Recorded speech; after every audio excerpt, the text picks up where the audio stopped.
Oh, a dogalog. A dogalog? Yeah, he's whining. Aww. Hello, everyone. Welcome back to Lorelines. This is probably actually episode 106, if you think about it. Hey, Dad, Mom's home. I'm on the podcast now, Tessa. We haven't had 100 episodes yet. Shh, don't tell anyone. Anyway, welcome back, everyone. Episode 99.5. Hopefully you can all hear us. I'll wait. Hopefully. Yeah. It looks like you can hear us. Knowing you, Prism. you probably broke it somehow. I broke it 4 times before the stream. You have audio. I do. Victory. Wow. So, Tales Under the New Moon. They did treat us with some new short stories on the special website for post Endwalker. I liked them a lot. I read them this week. I've heard Wait, you're jumping right in. You're not going to tell them about you stealing my character's last name? Oh yeah, I could. So let's make a quick sidebar. So we all saw Zepla's video recently about how the game sucks and why we should all hate it. Kidding. Almost every part of her perspectives I'm in agreement with, and it echoes what we've been talking about for close to a year now, which is just the patch cycle woes. But I recently made a level 1 character on Exodus, and it feels good. It's weird how that is. I think what's going on is when you get to endgame in general, it becomes kind of a hub city game, and that was the same with Star Wars. Ayumi can speak to that. Yep. it's just how it goes. And so sometimes starting fresh is the way to go. So I've got like a level 10. But anyway, I named him Nyx Feywood. And when I remembered that Coberon's character is Pylia Ashwood, I was like, oh no, I copied somebody. How dare you? Yeah, I'm the worst. So if you need to find me on Exodus, I'm kind of having a low-key hangout experience, but now everyone who has watched this episode knows my character's name. And we are good. Go harass him now. Yep. What else? Arden, what have you been doing lately? I have been playing the ever-loving fuck out of Final Fantasy XI. That's right. I did play that for a bit. I think my trial with the purchase ends in like 3 days. Probably, yeah, something like that. That sounds about right. Yeah. How about I have done you the mean- unthinkable and gone back to WoW. How dare you? You monster. Top 10 anime betrayals. I've been playing too. Been playing too, but you've really been playing. You maxed out. You got 80 on Yep. on Yep, Wrath. I've been playing retail and I've been playing classic. So Yep, it's good fun. yep, I've been having fun with it. Again. Don't you hate when the names get wooden? AC Gears and Arms. Like You are funny. rigid, like bored, Like bored. like boring. It's fun. But anyway, yep. I've been getting my Corsair fix basically before they ruin it in 14. Do you think it's Yep. going to be bad? I mean, ruin it Wow, is so much faith. yeah. So It's never going to be the same. That's okay. it's not even the fact that it can't be the same that's the problem for me. okay. It's that it's coming out as a DPS in 14, and while it can DPS in 11, 11 has a fourth role that 14 just doesn't have, and It Corsair needed to. yeah, and Corsair fits into that fourth role. So, because they basically split Corsair's identity between Astrologian and Machinist, it's going to be really hard for them to like do any kind of nod to 11's version of Corsair. See, Corsair's a support. I'm expecting Yeah. ability names, but gameplay completely Yeah. different. and I'm that's expecting it why- to be inverse Red Mage. Yes. That's why I believe that aside from the holy trinity of tank, healer, DPS, there needs to be a fourth role in 14 that's just labeled support, because there could be several classes that you wouldn't have to class balance constantly against one another. They fit into the support role. You could class balance the support roles against one another. Just Yeah. buff and Because they debuff for classes. just- Yeah, that's all it is. You Mhm. just buff, debuff. This works with this. Mhm. Yeah. It's kind of like Blue Mage almost, but instead of trying to, look at each individual enemy spell and saying, well, that can't be a level 80 spell, that can't be a level 70 spell, you're just, okay, you take these abilities, they can support these. Yeah, like I won't rant about 11 too much, but that is one of the things I enjoy about 11's class balance and party composition. A party size is only 6 people instead of 8 people, but your typical composition is 1 tank, 1 healer, 2 DPS, and 2 supports, which the supports are usually either like a Corsair and a Bard. Geomancer fills the support role. Red Mage can technically fill the support role. So there's a lot more like intricacy because of a support role. And Yeah. it was really fun. And I think it's a good role to have in games, and games just don't do it for some reason. Yeah, we're back to the Trinity, and they've incorporated buffing, debuffing into all the classes. I Yeah. don't know. There's games that this works with, but I can feel that there's something missing that people really want, and I Yeah, wouldn't it's a look missing for it. component. It's not coming. Yeah. Although, I mean, class identities would be nice, like they have in PvP again. yeah, I agree. Yeah. I really hope that the PvP updates that they brought with Endwalker are a template for future job redesigns. Not that you would want a 5-button class, but just Right. having draw injunction on gun. It's cool. Like, you see what I mean? I mean, Mhm. anyone who's done any PvP in Final Fantasy knows that this expansion brought a lot of flavor, and it really feels like you're playing the class. And as it happens, I think Warrior is my favorite tank, even though I'm not a Warrior main in real life. It's just a blast to play. And I understand why they do it though, because of balance issues. I feel like they wanted to say, you can bring any healer or any DPS to this PvE encounter. It doesn't matter which you bring, you can still clear it just the same, instead of saying, okay, well, healers have the good, or white mages have the good protect, scholars have Walmart protect, and so on. mhm. That's another reason I prefer 11's class design, is because even though there are fights where you're going to want a particular job over the other, it's not because necessarily, one class has this and one class has that. There's plenty of spells that do cross over between the jobs. It's more their job abilities and the fight design that determines what you want to bring, instead of like all of the healers in 14 are kind of the same, but also kind of not, but are all kind of boring right now. Yeah, I mean, with the class, with multi-classing, I mean, having flexibility on what to bring, and it's this fight requires this. We've had some arguments, not us, but the community, about meta in general, and nobody likes their class that they love being the one that's shit for the expansion. Right. But that happens in every game, so these aren't local complaints. This is just an issue. Balancing. Everybody's got to find the best math, no matter what, and at any given point in time, there will be a meta. I hate that word so much. I know, but it's a fact. What, meta? Yeah, you want to just be able to do whatever you want and have fun. I played fighting. Okay, so I played fighting games professionally for 2 years, back in 2014 to 2015. The word meta was passed around so much in the FGC. You were expected to play one character one certain way, and it infuriated me. I played outside the quote-unquote meta. Played characters that weren't supposed to be, top tier, because they had tier lists, of course. So those tier lists determined what character you played, what character was the matchup against another. Mm-hmm. It was mind-bogglingly annoying. So the word meta, I just... yeah, exactly. My random top 10 YouTube video based on nothing but my opinion.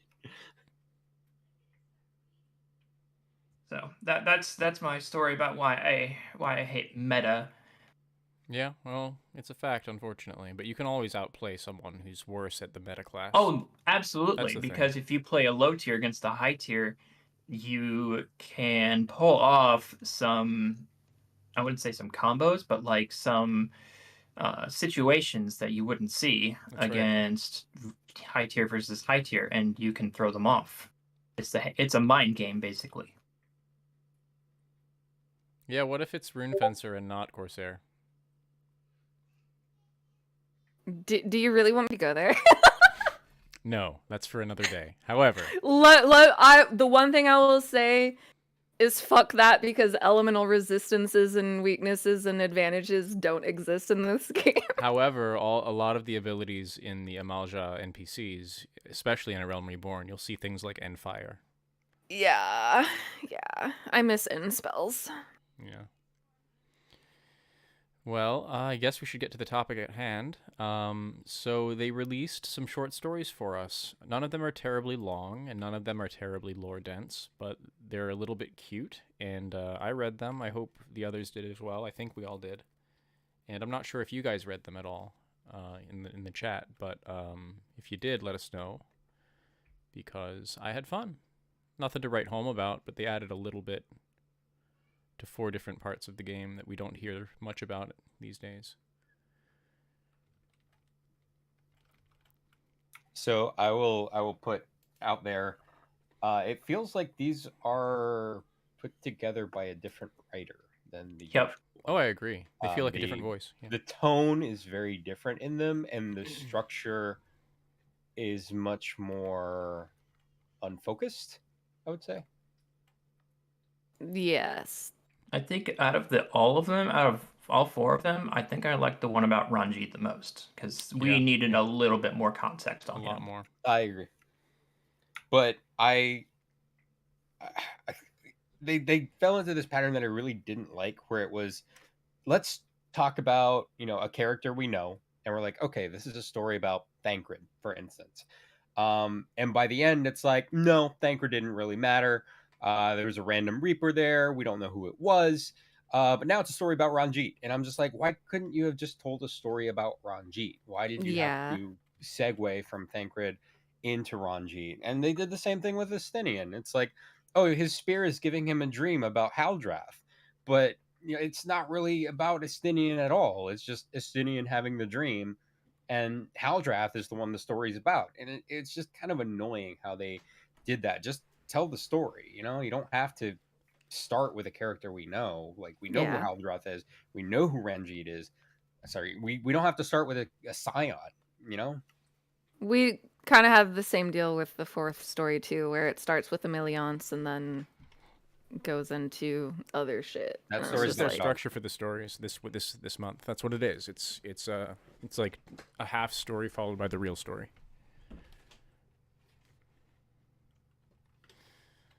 it's like Yeah, I like them well enough, but I do not like the format that they picked at all. That's fair. agreed. Should I bring them up? And I don't Arn, know. I think we commiserated about that. Yeah.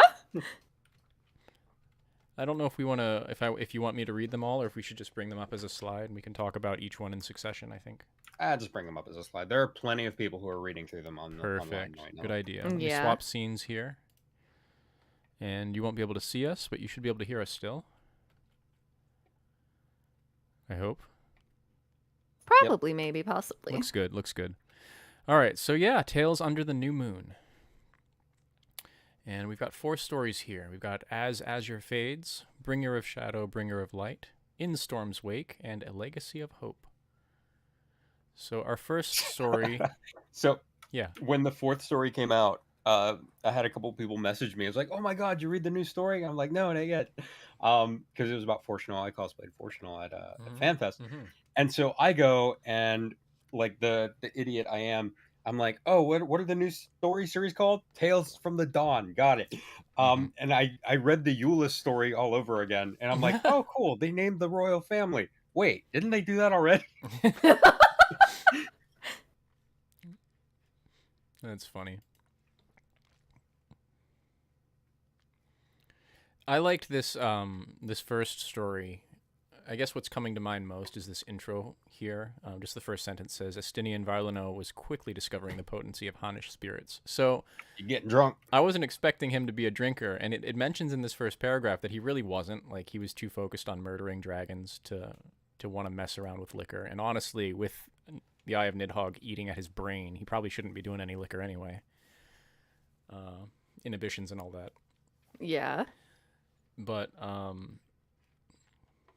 I just thought it was a funny set piece because it's already kind of, we got the sweaty push-ups. Now we got the drinking in Rads at hand. So all of you folks who are Estinian fan people, you have an opportunity here. Oh god. And I like the dried squid. It's not. I don't know what you guys really thought, but I love the characterizations and I love the details, and he's just having a snack.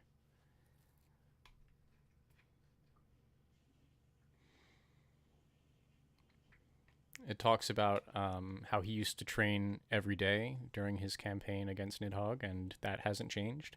It's just part of who he is at this point after decades of working out every morning. I think my thing with this story was like, I liked it as characterization, but I was also kind of like, why is this here? What like, is this just fan service, giving us more info on Estinian, or like what is its purpose in the greater picture? Agreed. It didn't bother me so much, Arden, because even though that they had us rejoin the Scions immediately, this part of the patch is supposed to be exploration and chilling a little bit with lower stakes. So I like the simple stuff. This kind of reminded me a little bit, like I just re-experienced this recently on my new character, but I'm going through the Archer quests again, and at about level 20, you go to Buscaron's Druthers, which is the bar that Buscaron has in the South Shroud, and you know that pub music comes on. It's one of the few. There are many, but it's not like they're everywhere. It's one of the few set pieces that has like a comforting vibe. Mm-hmm. And you know, these people are characters, but they have lives and they do things, regular things, and I can appreciate having some fiery liquid and some dried squid. Sounds awesome. But it isn't anything of like major note, right? This is setting a scene where he's getting a little bit intoxicated and then getting very sleepy and then having a dream. Yeah, I feel like a lot of the time the story is either they usually either expand on a topic that we're wanting for more information on, or they give some kind of insight into upcoming stuff. And I guess this one ends up falling into the category of giving us insight onto, you know, early Dragon War days stuff. I think my problem with it is the way that they chose to convey it feels out of place. Mm-hmm. Agreed. It's this huge disconnect. It took me 3 sentences to realize the subject had changed. Right, because he just passed out, and then beyond the veil of consciousness, in the depths of dream, he was fighting a dragon. Right. These tricksy writers. He is obviously. And I was really excited because I thought it was a story about Estinian getting drunk. Yeah, man. Yeah. I guess they didn't want to risk us finding out what Estinian does with his spear when he's drunk. He lets it give him dreams, apparently. Golly. Golly gee willikers. So,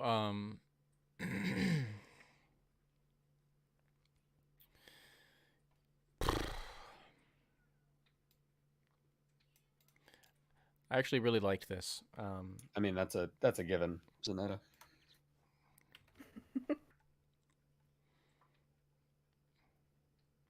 That dream within a dream.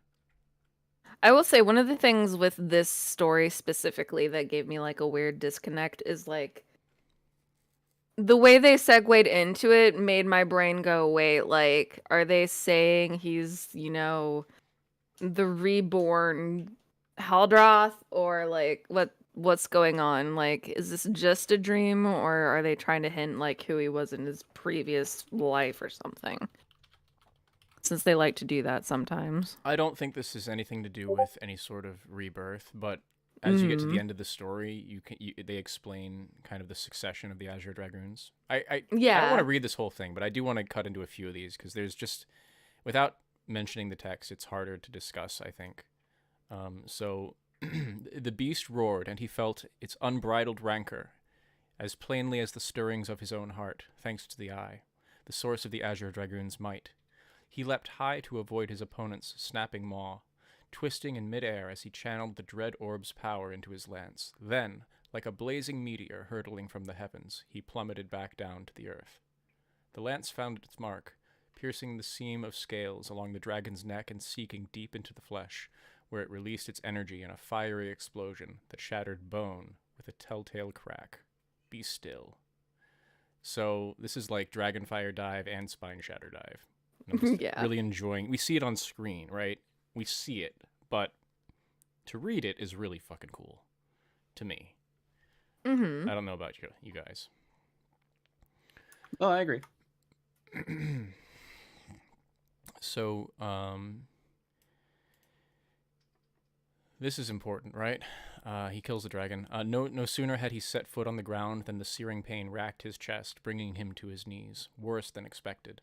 While the eye lent him strength, in harboring Nidhogg's undying malice, it was slowly corrupting his being. Ere long it would finally consume him, leaving naught but a vessel for the beast's dark will, an untaught truth he knew to his very core. So he's being corrupted by Nidhogg. And this, up until now, this all reads like it could be Estinian. Right. And then finally, he wakes, and a young maiden runs up to the room, sees that he's woken up, and says, "Father, he has awakened." And then finally it says, Halone be praised, he said, relief plain in his voice. How do you feel, Lord Haldrath?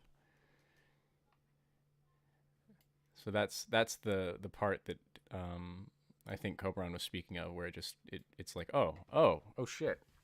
Yeah, it's a very jarring way for them to present the story. Yeah, extremely.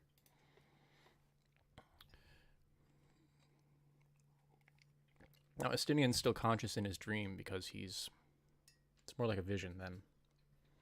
You know, this is a dream of the past, and he is experiencing events as Haldrath, one of Ishgard's founding fathers. So,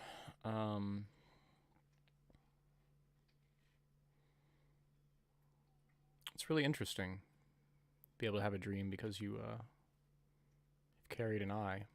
It's certainly an interesting new canon, I guess. I just thought it was interesting how it was kind of about the end of Haldrath's life. Mm-hmm. But one thing I think that would have benefited the story would be, instead of having the spear give Estinian the dream, if Estinian had just had the dream. And I think that would have implied more that he was a reincarnation of Haldrath or something along those lines. For sure. Rather than Whereas a here, it's just the spear saying, let me show you something from Nidhogg's memory, which came from the eye that was embedded in Haldrath's chest. So, Yeah, it's a bit disjointed because of that. yeah.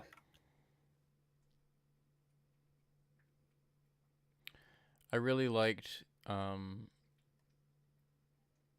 like, criticism about the structure aside, I really liked that we got to see the knights again. I agree. Yeah, same. So Sir Arenacart and his daughter here. And we already knew that the Forgotten Knight Tavern was one of his taverns, or it was one of the knights. I forget if we even had his name before, but it's clearly in that cutscene in Heaven's Ward. He says he's gonna do some regular person stuff, open a pub. And we've got one in Ishgard proper, so just the keeper of a tavern now, as you see.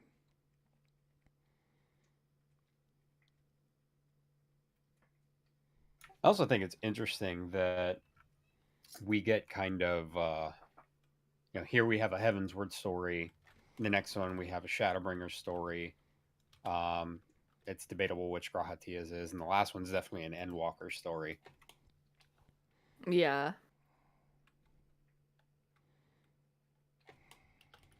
Sorry, my keyboard's acting up a bit. You're forgiven. Your Thanks. keyboard isn't, but you are. Oh, yeah. Damn thing. I actually... Got to get your keyboard in line, man. It's a... The one I'm using up here is like a $15 HP keyboard, so I'm looking to replace it with my favorite keyboard brand ever. Sponsored by... Just kidding. Just kidding. I don't know that brand. Yeah, so we get the name of the second Azure Dragoon. So what goes on in this story, because we're not going to read the whole thing, essentially is Lord Haldrath is on his last legs. He has managed to wake from a horrible fit following his last dragon slaying in the tavern here, but he's still not in good shape. So the eye has a great influence on him. He could change at any moment. Bertaline, Orenakart's daughter, really wants to be a temple knight, and Haldrath is noticing certain things about her personality type. First of all, her bravery in finding him at all outside the city. This is a period of time where Ishgard really isn't that secure, and it's mentioned in the story that they could really fall at any moment. It's not going well. This is first generation Dragon Song War, before everything's situated, and it's quite dangerous. I will say something I really liked about this story, and something that I think was sorely needed, was a motivation for the start of the Dragon Song War. Like, why did they kill Ratatoskr? Why did they need the eyes? Why did they need that power when they were already allies with the dragon? And here we know we see that Nidhogg thought that humanity was weak and unworthy. And so they were concerned that Nidhogg was going to conquer them, and so they needed a way to fight back. Preemptive strike when you hear a threat. Yeah, exactly. And Nidhogg's already a dick. Yeah. I mean, to be honest, if I was a nigh immortal alien from a spawn of the dragon god. By the way, I did just see that cutscene again at the beginning of ARR as you're progressing MSQ, where full-size Midgard Sormer is taking on the Agrius. And Oh yeah, the scene from the 1.0 trailer. yeah, but it's actually in Yeah. ARR, which I had forgotten. Yeah, I thought it was yeah. only in 1.0. But they put it in so that people weren't completely lost. That fucking thing. I mean, it's bigger than you fight in the dungeon. Oh yeah, absolutely. It's arguably larger than, well, maybe not, but it's competitive with Primal Bahamut. I mean, it's a different shape, you know. Yeah. But it's continental-sized dragon that Yeah. easily cuddles the Agrius ship. Oh well. Extreme cuddling. Extreme cuddling. That's what they call it when a snake, kills you. Sorry. Brain, please. Yeah, so, until basically this line in this story, we just thought that it was just a betrayal with no reasoning behind it. This gives us a reason, even though you may or may not agree with it. I mean, it's a shallow reason, but it's a reason, which is more than we Yeah. had before. Yeah, I agree. So, when Bertoline is going to find whatever's speaking to her, she's actually hearing a voice, and Haldrath says that what you heard was the will of Nidhogg. So this is questionable, right? He's found someone who he's going to choose to give the mantle of Azure Dragoon to, but Nidhogg is kind of choosing her. So that seems a little Yeah. dangerous, guy.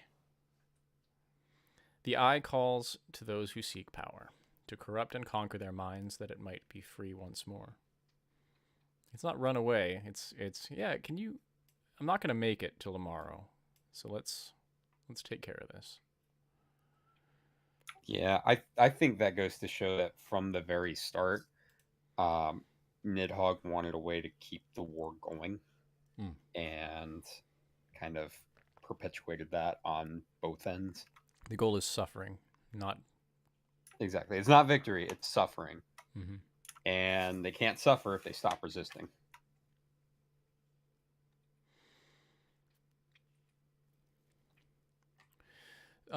This line here, where she says she wants to take him to the Chirurgeons at the Temple Knights to try to cure him. The eye is already joined to my body, armor and all. So, at the end of Heavensward, when we're saving Justinian, when Alfino is reaching for that eye, I guess this was a worse situation than that, or maybe they didn't dare. So this part I felt was kind of silly. Whenever I hear something about this, it's like, oh, the armor is fused to my body. It just makes me wonder, do they smell? Like, can they shower? Oh, they smell real bad. Yeah. Like, I always think that, and I immediately thought that when I read that line, and I was just like, stinky Haldrath. So, to put it short, Haldrath is asking his old friend from the Knights to kill him before he becomes a puppet of Nidhogg, because he is losing control, and even having woken up from the unconsciousness, this is it. And he doesn't want to do it. He doesn't want to kill his friend.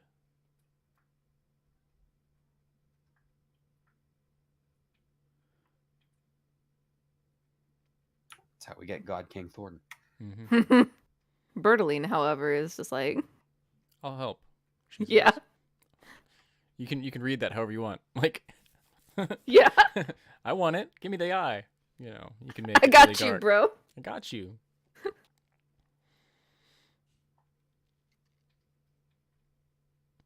Well, they discuss how it's for sure a generations long conflict that they started. There's no way Yeah. it'll be finished.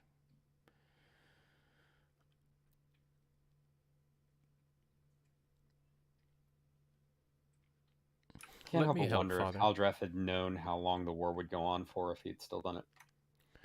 I think, I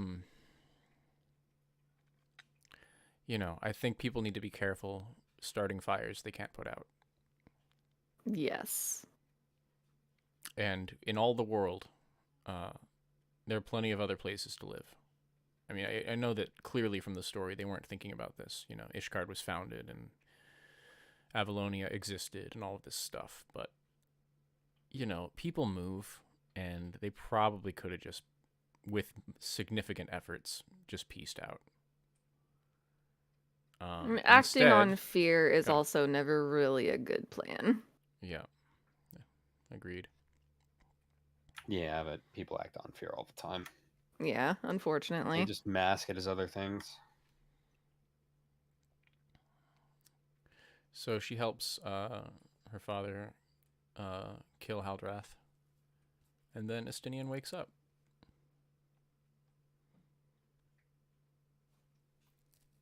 Ta-da! Ta-da! He says it matter-of-factly, of all the things to show me. Once upon a time, he had taken both of Nidhogg's eyes in hand and been possessed by the worm's vengeful spirit for his trouble. Could it have been the eye's twin, once embedded in Haldrath's ageless corpse, which had given rise to the vision? Estinian shook his head. Why waste time wondering when the few who might feasibly know were long dead? Besides, it's over now. Rising to his feet, he walked to the window and opened it to let in the breeze. It took 1,000 years, but we have peace again. Rest well, Haldrath.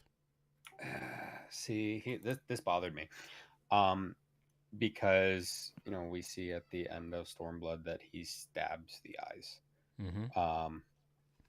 So I don't know why he's blaming the eyes here, or wondering if the eyes showed him the vision, because Nidhogg's essence wasn't in the eyes anymore at that point. It was in the spear. Yeah, that's fair. Yeah. So that, to me, seems like a flub. Yeah. Flub-a-dub-dub. But only the truest of nerds will worry about it. That's, of course, us. Yeah, true. Wow, you guys really pay attention. Oh my god.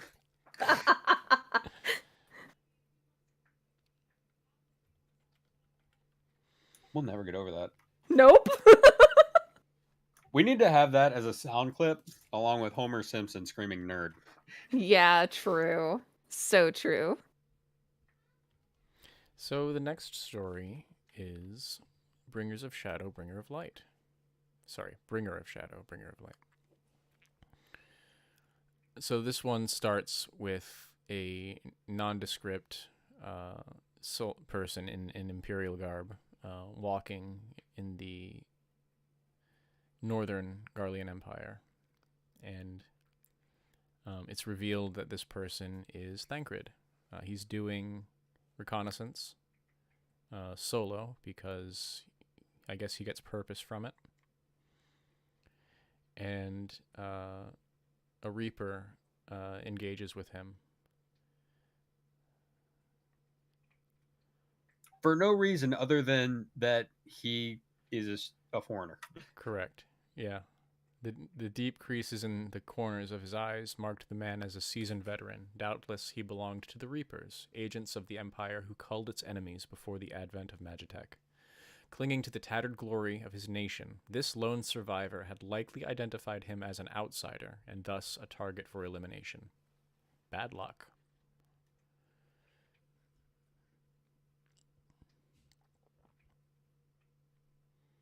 But did he die, though? I think he did. Which is confusing because it says, let's call this one a draw. Because of that line, I just kind of assume that Thancred knocked him out instead of just killing the dude. I'm going to read this paragraph because it it sounds pretty deadly. A solitary creak of leather served as a prelude to the attack. In one fluid motion, he turned and drew his sword, deflecting the slash which would otherwise have opened him up from stern to stern, and dove forward into the opponent, jerking his elbow sharply upwards as he did so. The sound of crunching teeth was his reward. His assailant staggered backwards, dropped his scythe, and fell mutely into the waiting snow. Let's call this one a draw and go our separate ways, shall we? I think he's just being a snark. Could be. And then this paragraph after here says, the sight of the old soldier and his scythe lying in the snow had stirred memories of another. So I guess it's not totally clear if he killed the guy. But this is the intro to the duel he had with Ranjit.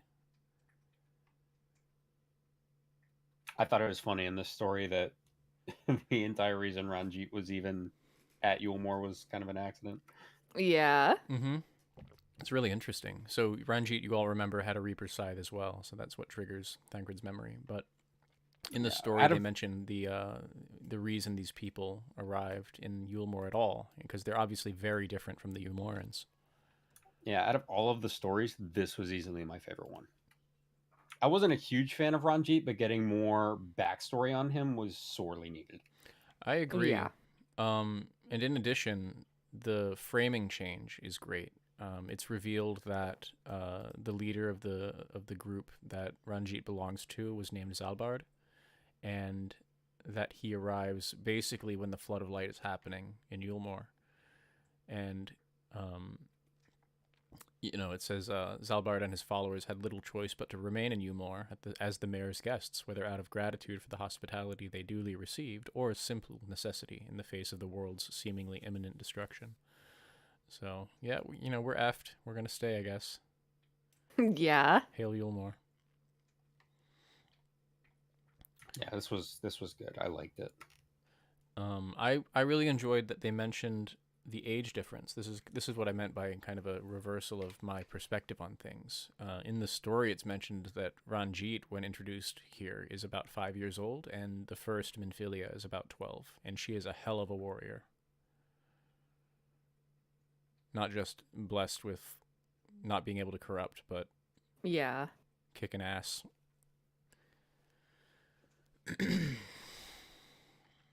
Can that be a thing now? The blessing of kicking ass? Yeah. Yes. Only done by you.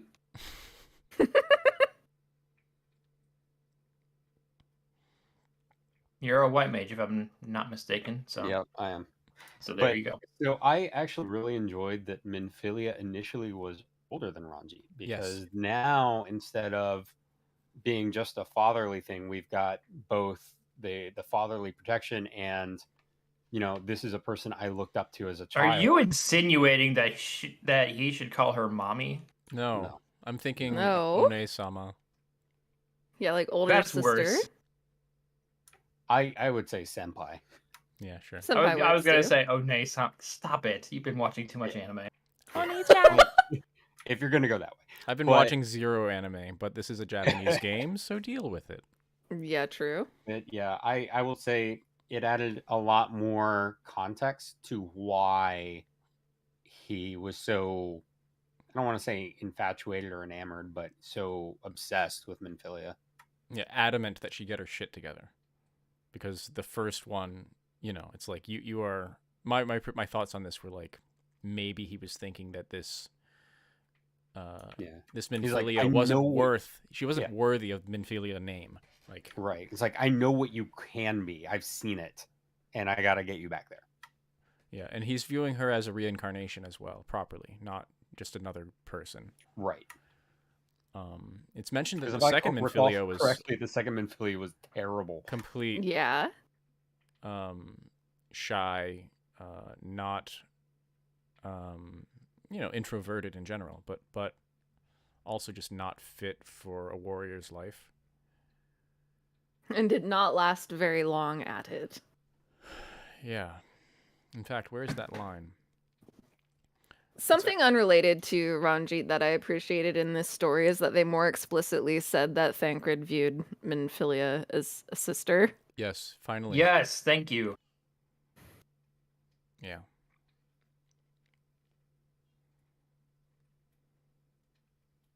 Yeah, here it is. So it took nigh on 3 years of searching to find Minfilia's prophesied reincarnation. The girl delivered to Yulmore had the same flaxen hair, the same bright eyes, and, it was duly confirmed, the same resistance to the sway of the enemy. But that was where the similarity ended. She was young and almost painfully shy, greeting the approach of a stranger as most would greet a sin-eater. Regardless, she was destined to bear the people's hope, and just as Zalbard had taken the previous Minfilia as a pupil, Ranjit resolved to do the same with her successor. In the end, she lasted but a dozen summers, and did not live to see her 10th battle. So she fought 9 battles over 12 years.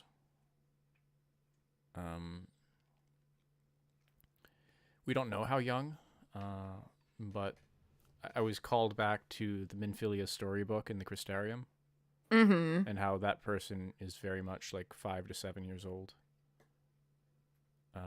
I don't know what young means, and I guess it doesn't matter, but I imagine she died before she reached adulthood. Do you guys have opinions on that? Just that when you're facing the end of the world, I would imagine child soldiers are definitely a rather common thing, especially when, quote unquote, blessed with this, as they'd see it, paranormal or otherworldly energy. I agree completely, and it really is important to note that, so even in the modern day, we're not really, even with all the wars and the bombings and all the geopolitics and with Ukraine and everything like that, it's very uncommon to have total war. Total war is the term for when everything in the society is bent towards survival or conquest, and literally everything is tapped because it's all or nothing. Yep. If the world's ended and there's one nation left that has any power at all and Vobert is falling, guess what? So I can't really make a moral judgment on the child soldier aspect, but she's clearly unfit and it's very depressing. But if the world's ending, I don't know what you're going to do. Like, Yeah. legitimately ending.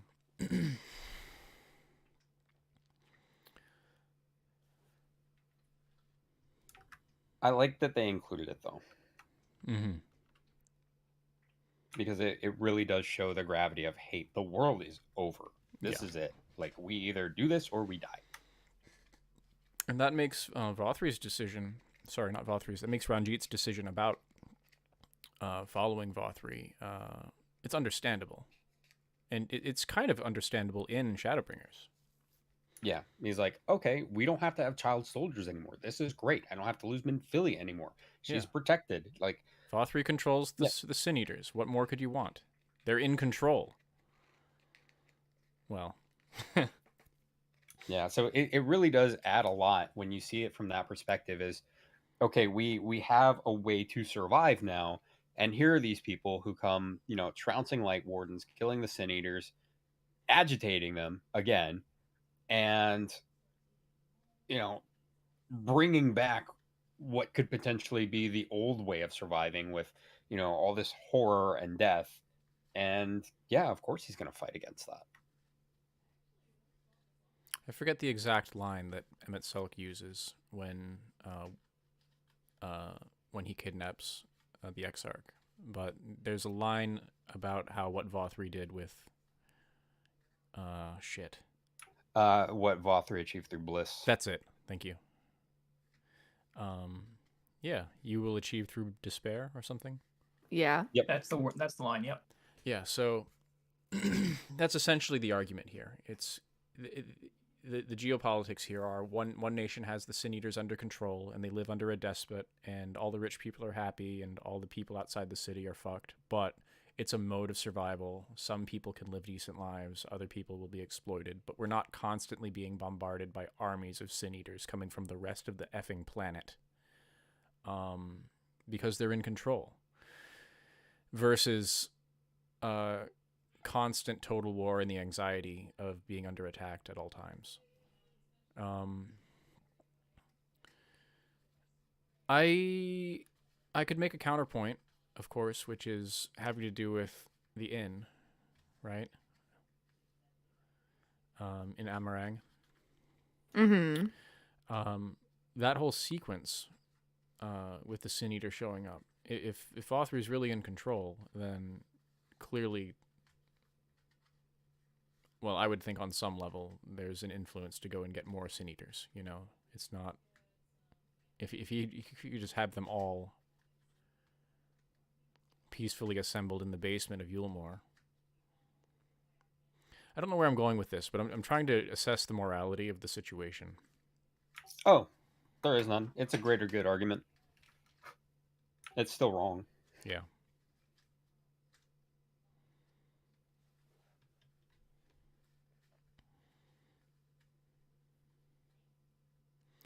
That said, it's interesting, and it's there's a lot of situations in this game that you need to really put yourself in a position that these people are in order to understand where they're coming from, instead of just saying, "Oh no, this is wrong." Yeah. So what Umar did, from our perspective, yes, reprehensible, absolutely, but we don't have that perspective. We didn't live through what they lived through. We didn't go through almost 100 years of total war.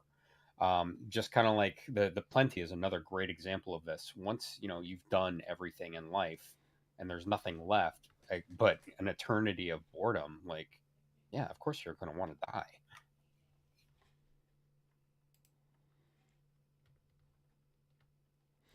So it's one thing that I really appreciate about this game is that it takes those perspectives into account, even if the player doesn't necessarily understand it.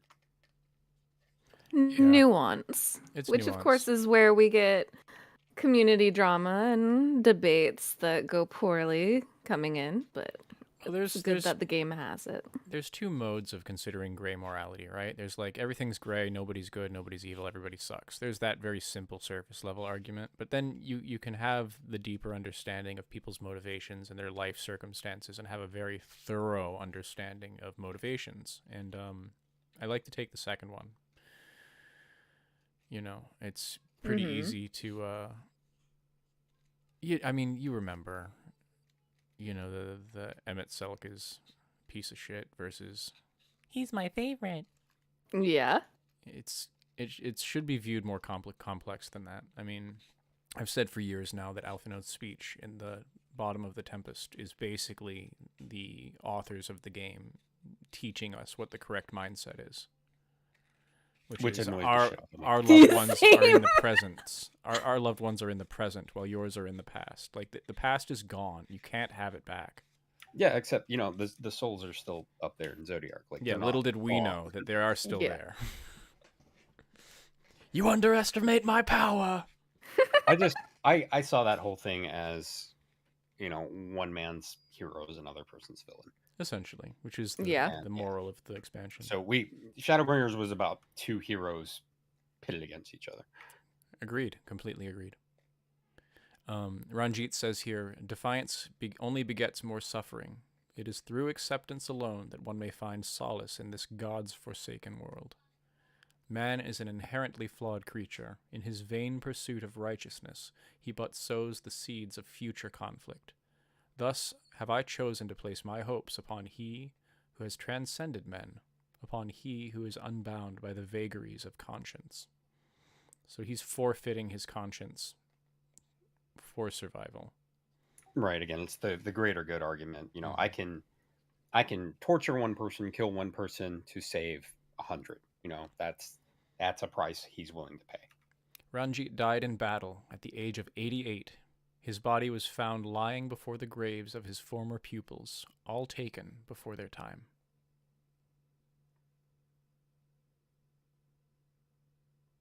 Yeah, good riddance, because I hated him.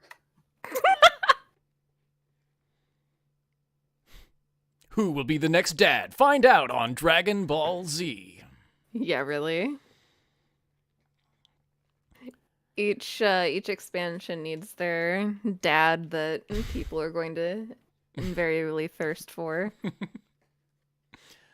So the third story is In Storm's Wake. I enjoyed this one. This is beginning with, you have a letter, Raha.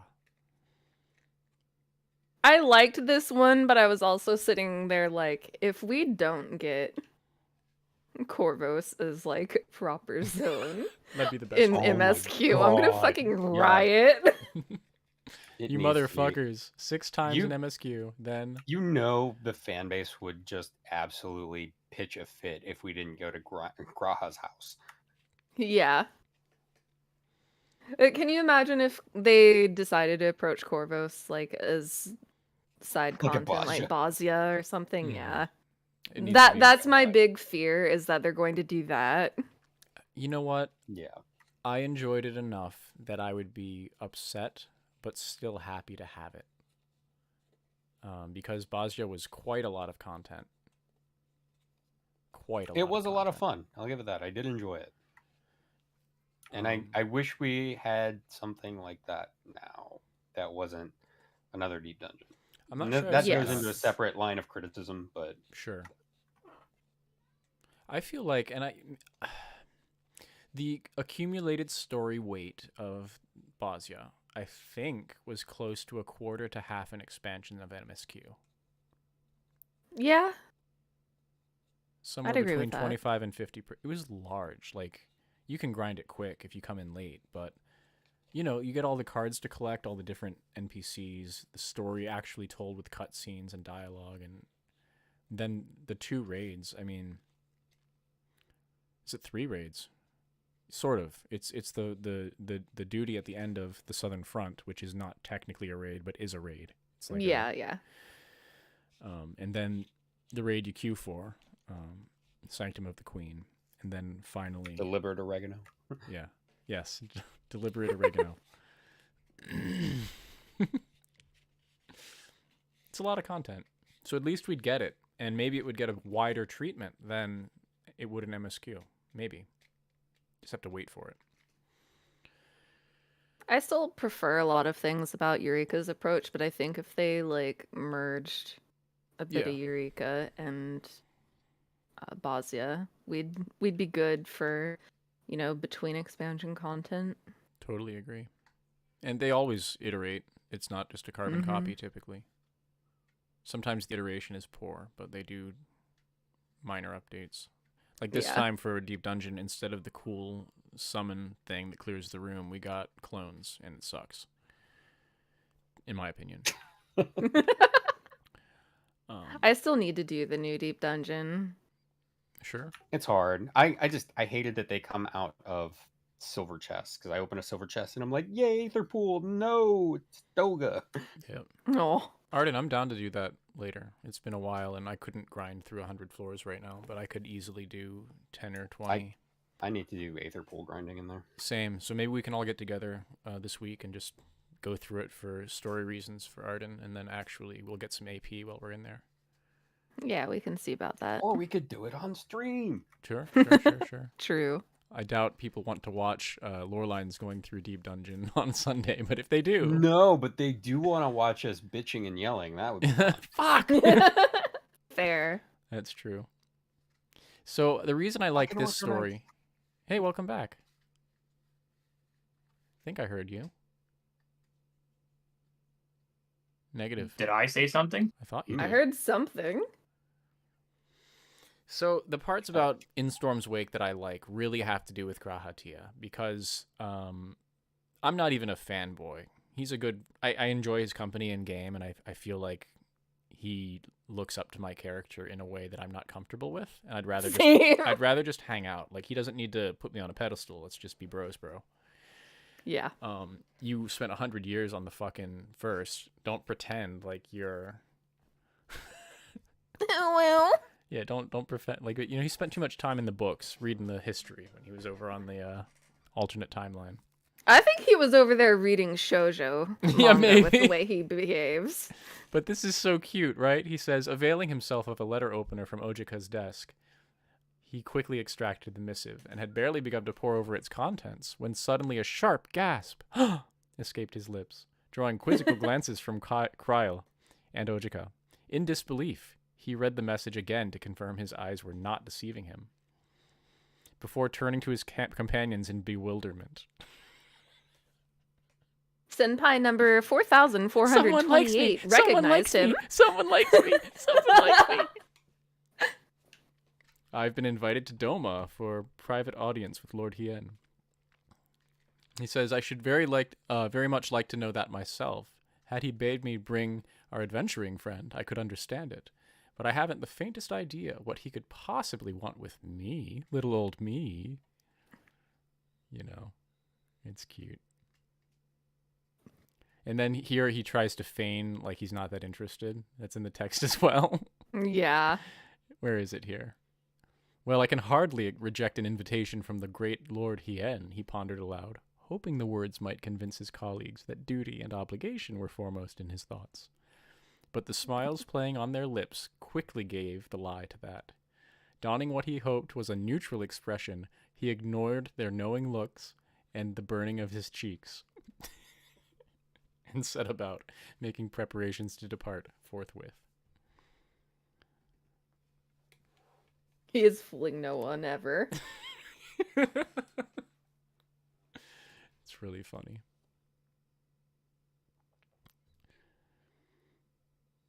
Oh, is this the first story where the story is actually about the story, Cobe?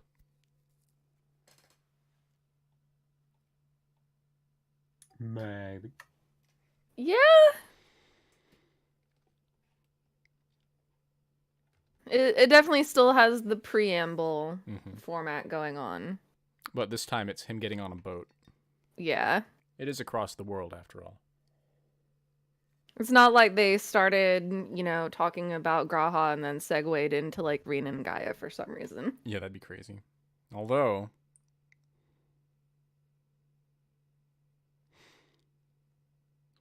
So, I didn't know this before. Maybe someone who has any language knowledge at all would know. But he discusses the Kiankan, which is roughly translated as the Swallow's Homecoming. Which is we know the building, like we've been there a dozen times, but knowing what it's called is interesting because the Swallow's Compass is one of the dungeons, and I don't know, I really like that. Yeah, I like that too. Swallow's Compass is definitely my favorite dungeon from that expansion. So good. So here he's basically having anxiety about whether he should bow or not. You know. Yeah. But it does mention his previous life, you know. His time as the Exarch had taught him the importance of appearances. I remember that much, at least. To me, that implies he doesn't really remember everything, but... Which gives a lot of weight to the theory that he's not the Crystal Exarch in Grahatia's body. He is Grahatia with the memories of the Exarch. Right. Yeah. Which is important because it means we did leave him on the first and he completed his mission. Yep. It's a little sad, you know, when you have the perspective, because they're not the same person. Clearly, their characterization is he's way more Graha than he is Exarch in terms of personality. Right, which explains 5.4 and 5.5. Yep. And like when he gets pressed into a situation, then he turns into Exarch Graha. Exarch mode, yeah. Right. Which we have one of those. In general, mode. he's still just excitable, cute Graha. Mm-hmm. I really like this story for its characterization, as I mentioned. And, for this part of the story, it mentions that they've met before during the Tilaferoi Council. And he still has no idea why he's here. And he basically mentions that he was told that Graha's actually from Corvos, and the question is about Corvos. So Graha says, yeah, but I left as a kid. I don't know that much anymore. And Hien's not pressed about it at all. It's totally fine. It's just someone to talk to about it. Giving us absolutely no information on Corvos. Yeah. Or what's it called? Locus Amonis. Yeah. Of the stories, this one for me was the one that's like the closest to being any kind of future content hinting. Mm-hmm. I agree. Oh, for sure.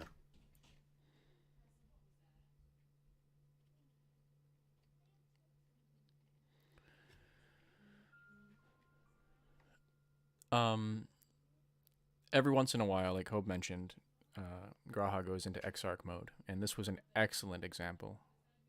They talk a little bit about... I'm sorry, I need a moment.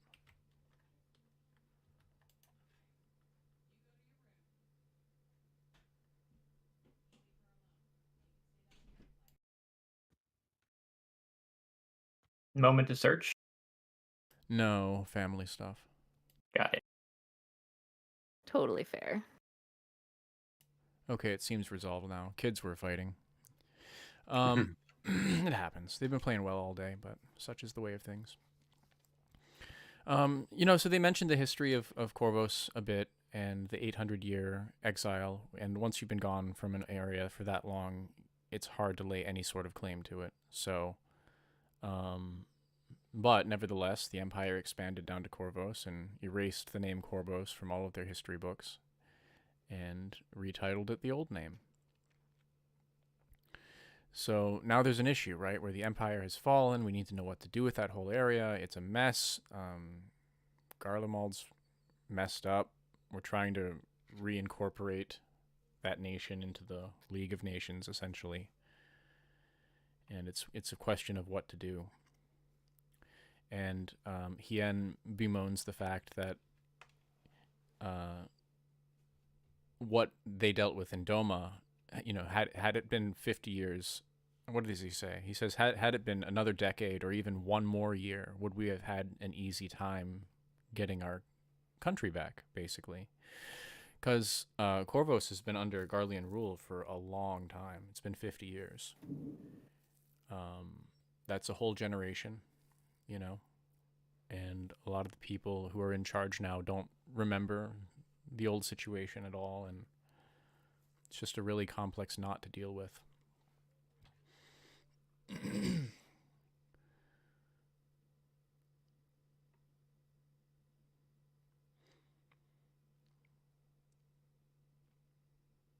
I hope we get to deal with that not on screen, though. Mm-hmm. You don't want to deal with it on screen? I want to deal with it on screen. Ah, yeah, same. Same. I think everything should be dealt with on screen, to be honest. Yeah, true. There's a lot of side content that should not be side content in this game. Yeah. The void quests come to mind. Oh, for sure. Yeah. And those are, for those who don't know, the capstone class quests for Shadowbringers. And Binding Coil.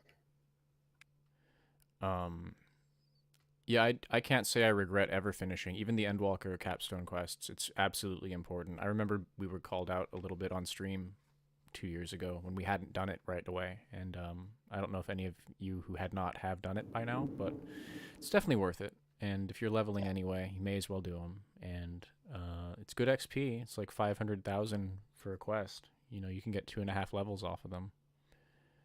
No reason not to unless you're maxed already. And it's just 4 quest lines and then the capstone, which is great. Oh, and if you need a teaser, I will do a light spoiler, which is there is battle content and it involves all the grown-ups in the room. Wow. Which is cool as shit. I would like to ask, because I know we're coming close to the end of the patch cycle. Sure. I have 9 classes left to get to 90. And I want to see if I can get them all to 90 in 9 minutes. I want to see if anyone would be interested in watching that. So for those who don't know what's going on, he's done this before. The goal is to get like everything within a sliver of XP and then see if he can race the clock to get it completed. Yeah. I'd watch it. You call me, I'll do it. I'll do it.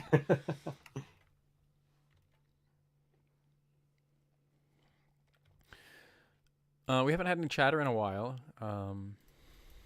Hoping everyone's still watching, but it's okay if you're not. It'll be on YouTube for posterity. But where was I? Oh, yes. So Graha goes into Exarch mode here. And Hien notices, because he's been such a shy boy this whole time. So, Hien's talking about, people don't know who they are anymore, and a dreary silence fell upon the room. Graha breathed deep of the calming floral aroma in the air, wondering how he might lighten the mood. After a moment of searching, an answer came to him. Historians and archaeologists like myself attempt to identify the turning points of civilizations, where one era ends and another begins. Yet the reality is not so black and white. Rulers come and go, as may a country's name, but the people remain. Life goes on. When the winds of change blow, they set their sails accordingly, becoming the pioneers of a new generation, their course leading them ever onward, be it unto joy or sorrow. And when, centuries later, we scholars look back upon their journey, we see the history not of a nation, but of a people. Hien gave Graha a look of faint surprise before bursting into laughter. So I really like, whenever he does that, it makes me smile.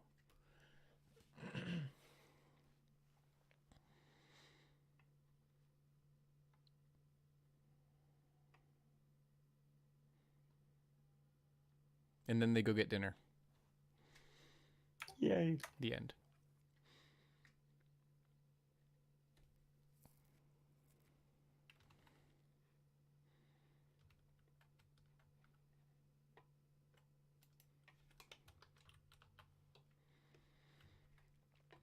The end.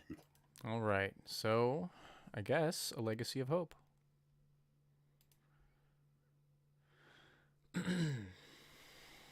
So this story is set before Dalamud Falls.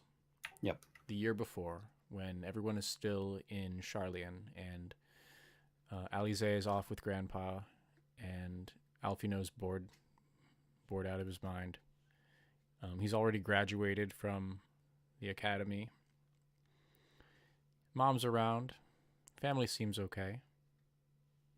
And nobody really knows what's going on in the next year.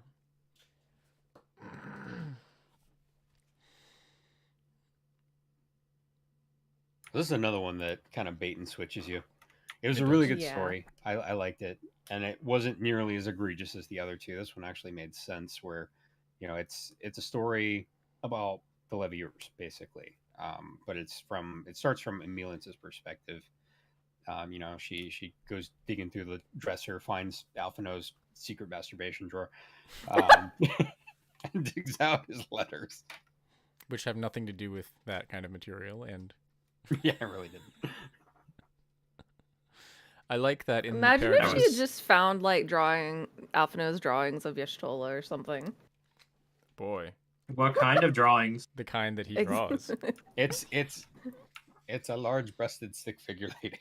Okay. He didn't get good at it till He later. had to learn how to draw some. He went to art school. He was bored. That's why he got good at drawing. That's funny. That's why many people get good at drawing. Not wrong. Not wrong. I like how her thoughts are in italics. I know that's entirely appropriate, but I do like it. A single discordant note spoiling the harmony. Well, that won't do.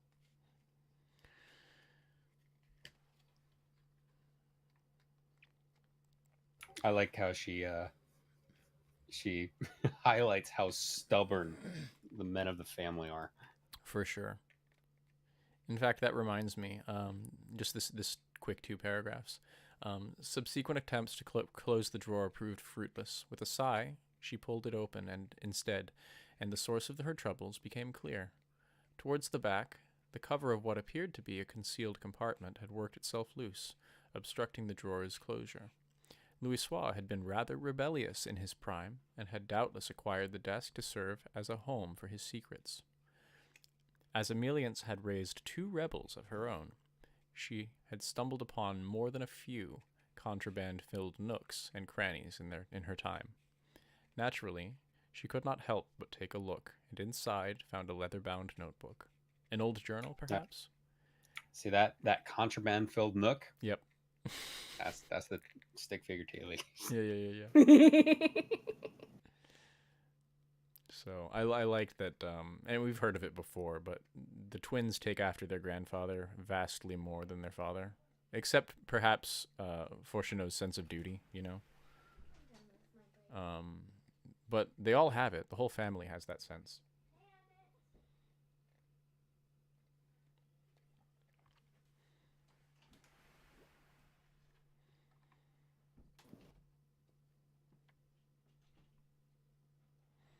That sense of duty theme with them makes me wish that we got, some kind of more lengthy interaction between characters like Alphino and Elidibus. I think they would have very interesting conversations. I wish we had gotten more lengthy interactions between Elidibus and anybody. Yeah, really. There's a question in chat. Do they ever speak of Louisoix's wife? And no, as far as I'm aware, she's not mentioned. That isn't really a slight. It's just not in the story. Yeah. But yeah, he had children, and clearly he raised Fortuno. No, Fortuno was hatched. They're not like the Galca in 11 where they asexually reproduce and reincarnate within themselves. Is that why everyone's racist against them? Yeah. Yes, Fortuno has a mom. Golly.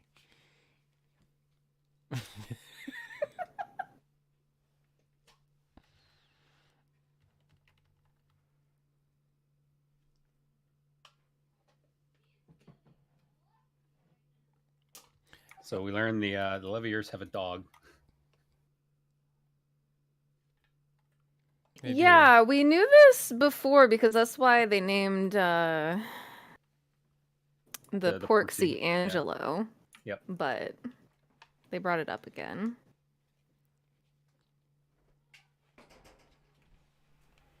I like how they pretty much couldn't go anywhere without gathering a crowd. God, that'd be so annoying. Don't get famous. Yeah. And have the biggest manor in the damn city. Also true.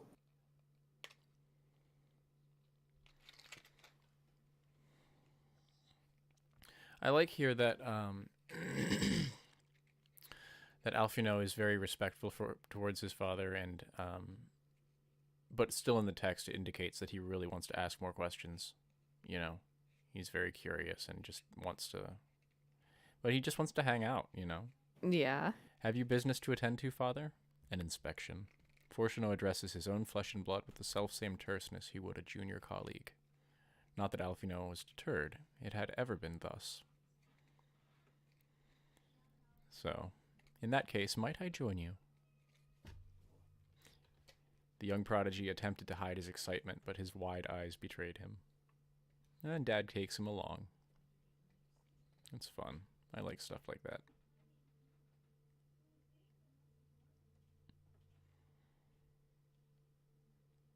We also get a teaser for Papalimo's parentage here,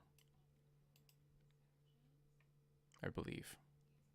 I was wondering, is that Papalimo's parentage or is that Papalimo's offspring? Because wasn't Papalimo like 55 or something? Professor Ruisha is very elderly. Very elderly. Okay. She's one of the very few Lalafell that you'll ever see with old person features, like straight up wrinkles and jowls even. She's quite old. If I'm remembering correctly. If for those who did Crafting Quest, she was the one with the flying golden fish that everyone thought was a toy, and turns out it was an Allegan recording device. And she knew it the whole time. Well, you just have faith. And the guy was like, "You're wasting all this money and department resources." She's like, I know. I know. Fuck off. That's the whole story. But yeah, Check it out. Papalimo has that last name, Totolimo. And so Professor Rurisha isn't, like we don't say Professor, Jacob or whatever. Like, but I'm not clear on whether Rurisha is a first name or last name, to be honest. But Nenalimo Totolimo, at the period of time when the twins are like 11 or 12 or 13,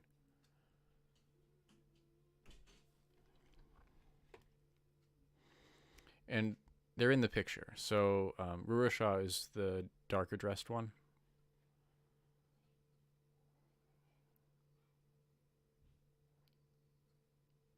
And I guess Nenalimo is the one in the white and the gold.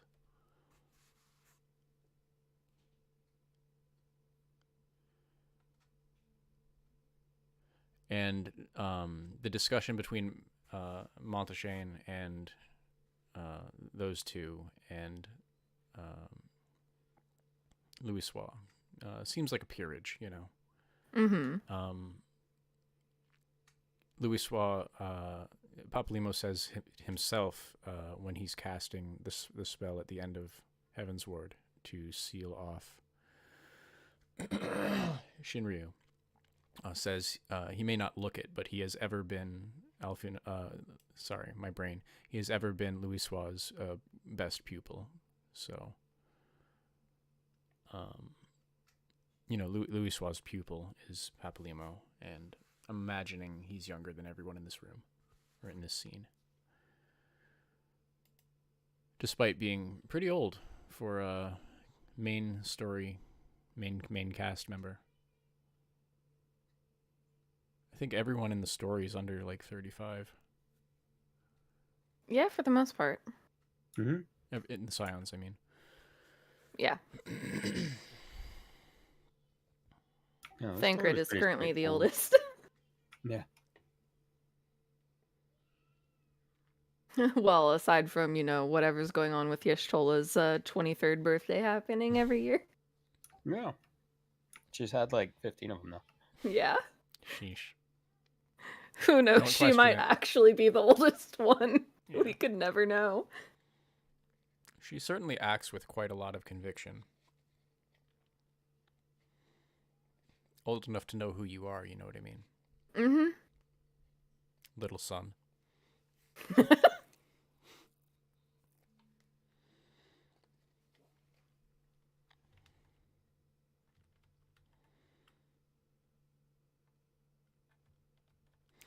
Yeah, Rhapsodic says in chat that they really loved the lore drop about how Labyrinthos' climate was based on Corvos. So this is twice again. If they don't use this in MSQ or Eureka style content, I don't know what they're thinking.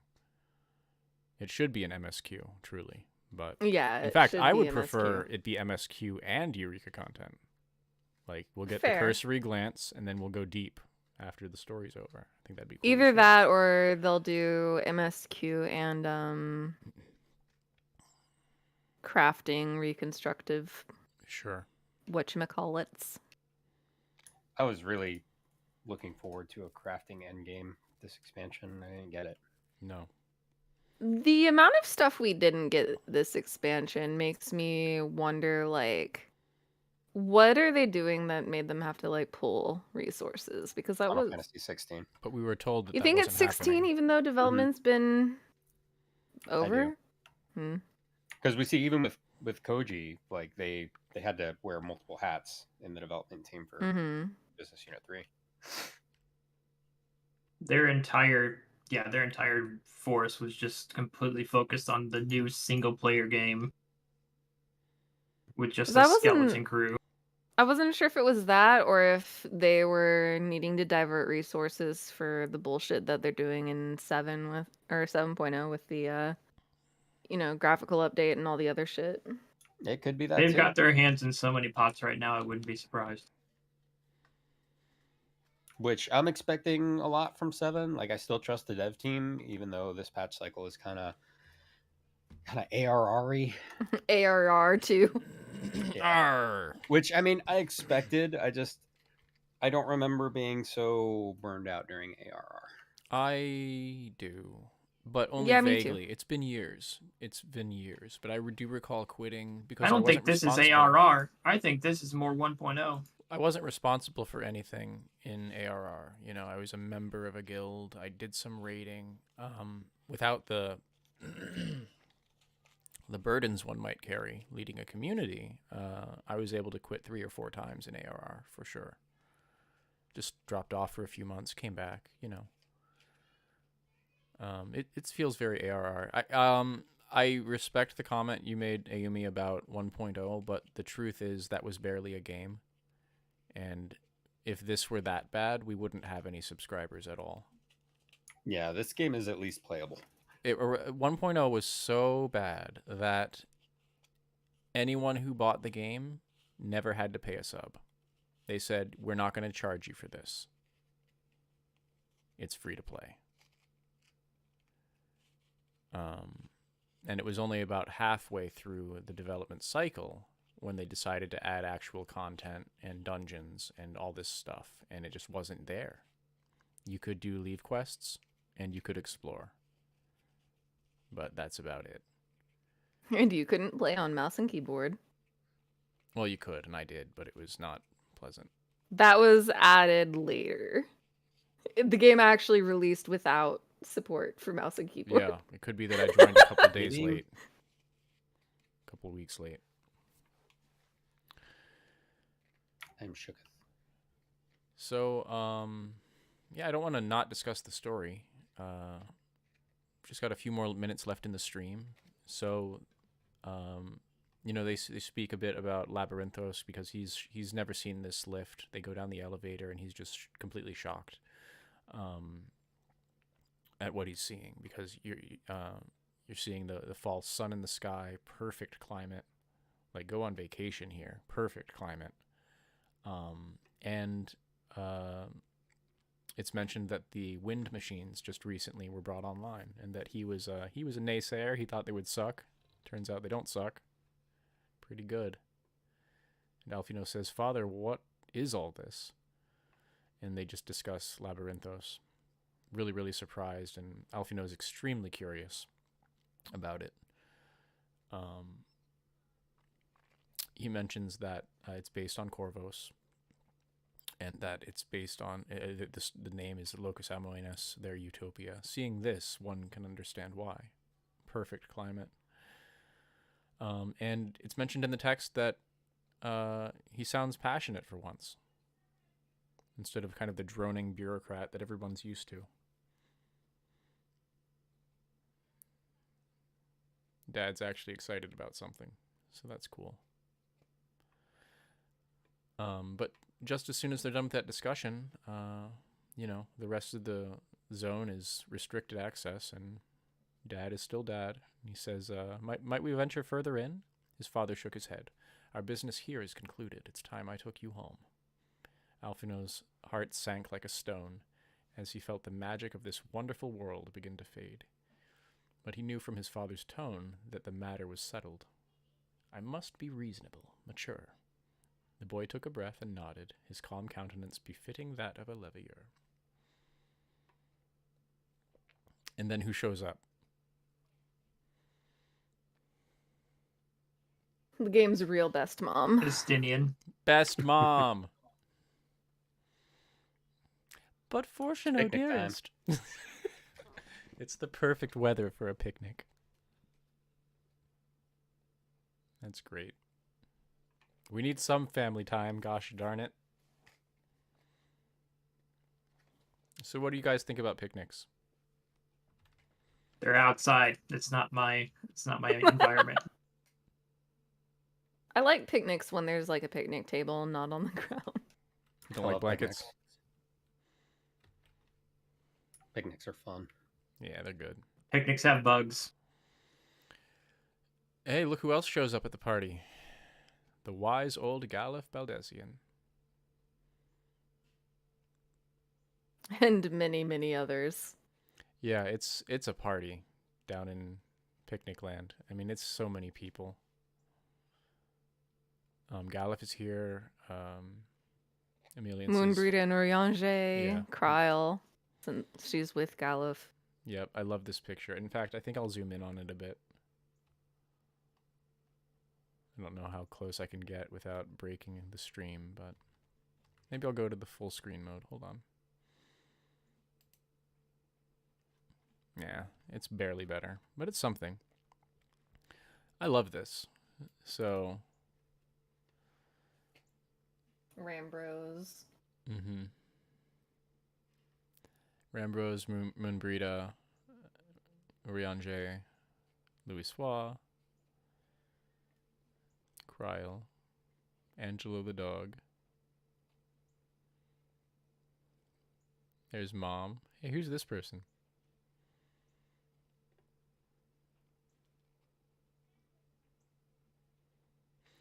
Hey, I can't see very well. Is that the astrologian jerk in the back left? Probably. Yeah, it looks like him. That asshole. Yeah. This was great, though.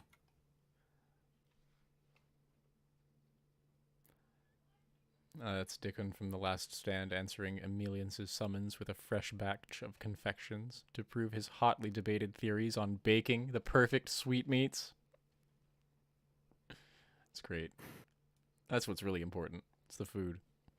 Absolutely. And they're just having a calm moment, you know, together as before everything goes down. Before the 1.0 cutscene happens.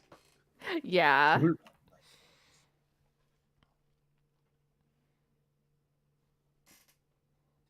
So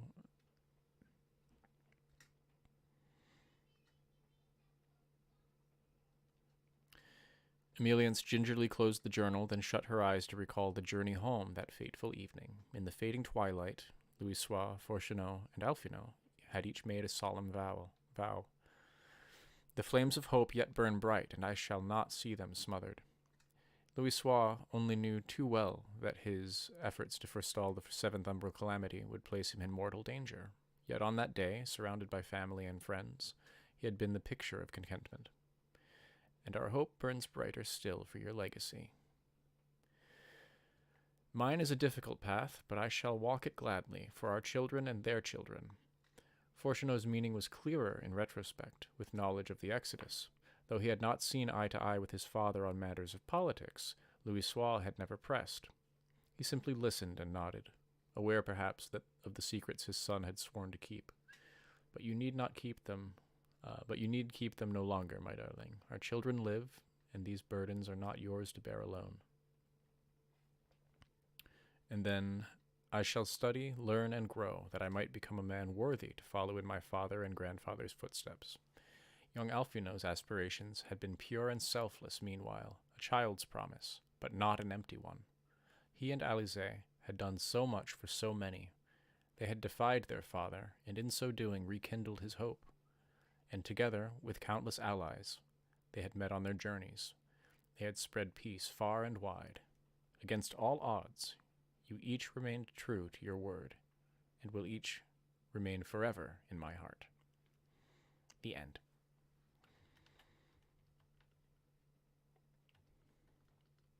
Yeah, I think that one was a really cute story. I did enjoy that one, yeah. So that's a review for the day. I hope you all enjoyed the 4 stories and the discussion.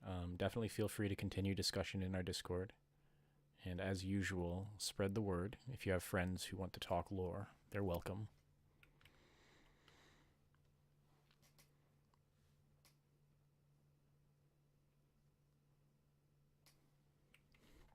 I don't think we have anything going on in, like, big plans. We'll see. We'll see. We'll see. But yeah, I guess that's it for the show for today. Yeah.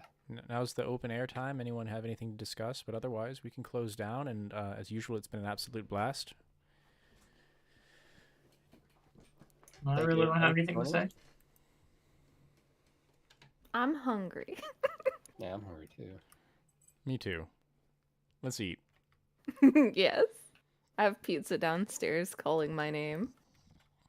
That sounds delicious. Yeah, Rug, episode 100 is next. We're still figuring out plans for that, and who knows? We might have an episode 99.6. I don't really know what's going on yet. It won't be 99.6. It'll be 99.8734421. Yeah, so we'll keep you 99.314. And as usual, guys, it's really the dearth of content. It's really the dearth of content that's keeping us. So yeah. you know, I mean, definitely participate. We'll keep the flame alive, but we, you know, we might be stepping Also, back a little bit. We have a live letter coming up. Yes, that is. What is the date for that? Do we know it? 20 Friday, I believe. Friday. Yeah. Well, that could be exciting. We could come back and discuss the live letter for 987. And it's actually 46. like, you know, not 6 a.m. for that live letter. Mm-hmm. Well, that's good. Maybe I'll actually be able to watch it live then. Yeah. Well, anyway, I don't want to belay it any longer.